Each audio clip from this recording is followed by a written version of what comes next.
Hello friends, എല്ലാവർക്കും സുഖാണോ? എന്തൊക്കെയുണ്ട് വിശേഷം? നിങ്ങൾ സൂര്യനെ പോലെ പ്രകാശിക്കണമെങ്കിൽ ആദ്യം നിങ്ങൾ സൂര്യനെ പോലെ കത്തണം. അപ്പൊ എല്ലാവരും സൂര്യനെ പോലെ പ്രകാശിക്കുന്നുണ്ട്, ആ പ്രകാശം എല്ലാവർക്കും പരത്തുന്നുണ്ട് എന്ന വിശ്വാസത്തിൽ നമുക്ക് നമ്മുടെ വീഡിയോയിലോട്ട് പോവാം. ഇന്നത്തെ നമ്മുടെ ടോപ്പിക്കാണ് ICP in pregnancy, intrahepatic cholestasis in pregnancy. നമുക്ക് യൂഷ്വലി പ്രഗ്നൻസിയിൽ നമ്മുടെ ബോഡി നടക്കുന്ന കെമിക്കൽ ആൻഡ് ഹോർമോണൽ വേരിയേഷൻ മൂലം നമുക്ക് ബോഡി ലിച്ചിങ് ഉണ്ടാവാറുണ്ടല്ലേ, ഹോൾ ബോഡി ലിച്ചിങ് ഉണ്ടാവാറുണ്ട്. മിക്കവാറും പ്രഗ്നൻസിയിൽ എല്ലാവരും പറയാറുണ്ടല്ലേ, എല്ലായിടവും ശരീരം മൊത്തം ഇച്ചിങ് ആണെന്ന്. അതിന് നമ്മൾ ജസ്റ്റ് എന്തെങ്കിലും മോയ്സ്ചറൈസർ ഒക്കെ ഇട്ട് കഴിയുമ്പോൾ അത് മാറും.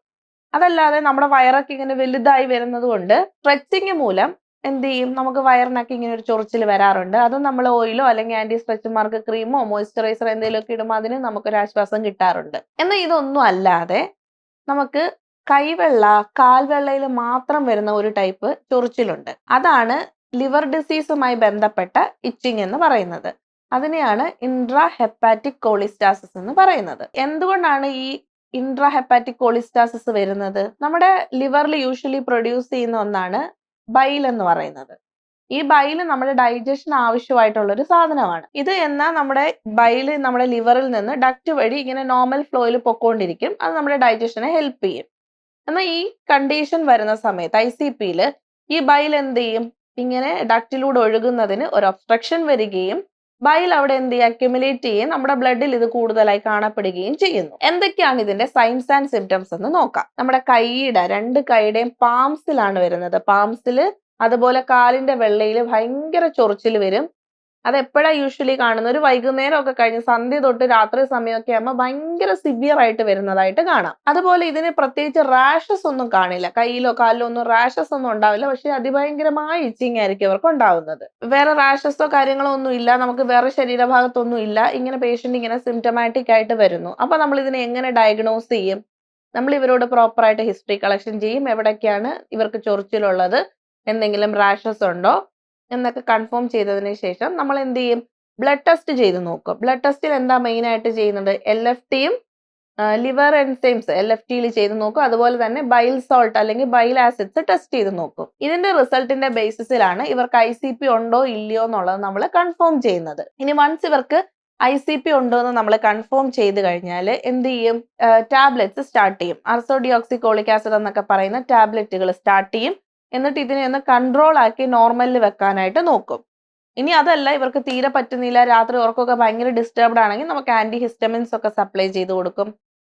ആന്റി ഹിസ്റ്റമിൻസ് ഒക്കെ കഴിക്കുമ്പോൾ ഇവരുടെ ഈ ചൊറിച്ചിലിനൊക്കെ ഒരു ആശ്വാസം കിട്ടിയിട്ട് രാത്രിയൊക്കെ ഇവർക്ക് നന്നായിട്ട് ഉറക്കം കിട്ടാനായിട്ടും സഹായിക്കും. ഇനി അടുത്തതായിട്ട് ICP കൂടുതലുള്ള പേഷ്യൻസിൽ നമ്മൾ മോസ്റ്റ്ലി എന്ത് ചെയ്യും, നേരത്തെ ഡെലിവറി ആക്കാനായിട്ട് നോക്കും. കാര്യം എന്ന് പറഞ്ഞാൽ കുഞ്ഞിന്റെ അനക്കമൊക്കെ നിന്നിട്ട് കുഞ്ഞ് IUFD ആയി പോകാൻ, അതായത് യൂട്രസിനകത്ത് വെച്ച് തന്നെ കുഞ്ഞിന്റെ ഹാർട്ട് ബീറ്റ് നിന്ന് പോകാനുള്ള സാധ്യതയും വളരെയധികം കൂടുതലാണ്.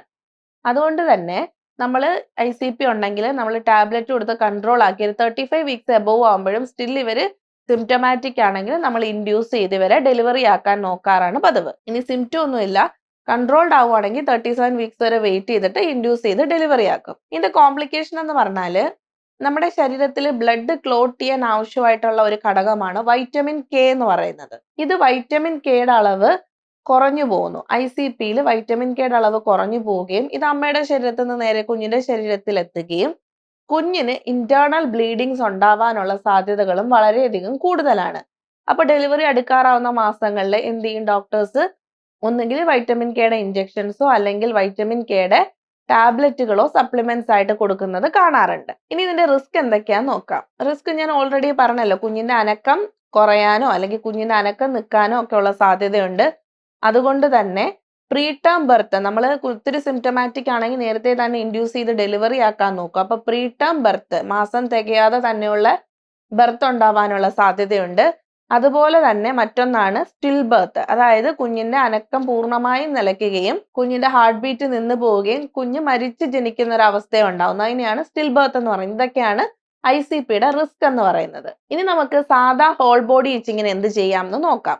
അത് ICP ആയിട്ട് റിലേറ്റഡ് അല്ല, നോർമലി നമ്മുടെ ബോഡിയിൽ ഉണ്ടാവുന്ന കെമിക്കൽ ഓർ ഹോർമോണൽ വേരിയേഷൻസ് കൊണ്ട് ഉണ്ടാവുന്ന ഇച്ചിങ് ആണ്.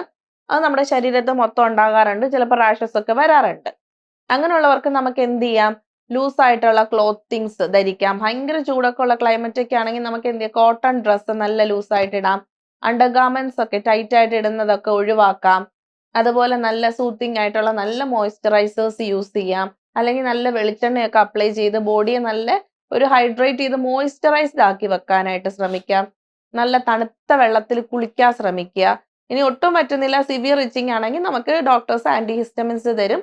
അത് കഴിക്കുമ്പോഴത്തേനും ഒരു പരിധി വരെ അത് കുറയുകയും നമുക്ക് നല്ല സുഖമായിട്ട് കിടന്നുറങ്ങാൻ പറ്റുകയും ചെയ്യും. അപ്പൊ ഇതൊക്കെയാണ് ഹോൾ ബോഡി ഇച്ചിങ്ങിന് വേണ്ടി ചെയ്യുന്നത്. അപ്പൊ ഇന്നത്തെ ടോപ്പിക്ക് നിങ്ങൾക്ക് ഇഷ്ടമായിട്ടുണ്ട്, ഉപകാരപ്രദമായിട്ടുണ്ടെങ്കിൽ എൻ്റെ വീഡിയോ ലൈക്ക് ചെയ്യുക, ഷെയർ ചെയ്യുക, സബ്സ്ക്രൈബ് ചെയ്യുക. അടുത്ത വീഡിയോ കാണുന്നവരെ എല്ലാവർക്കും ബൈ.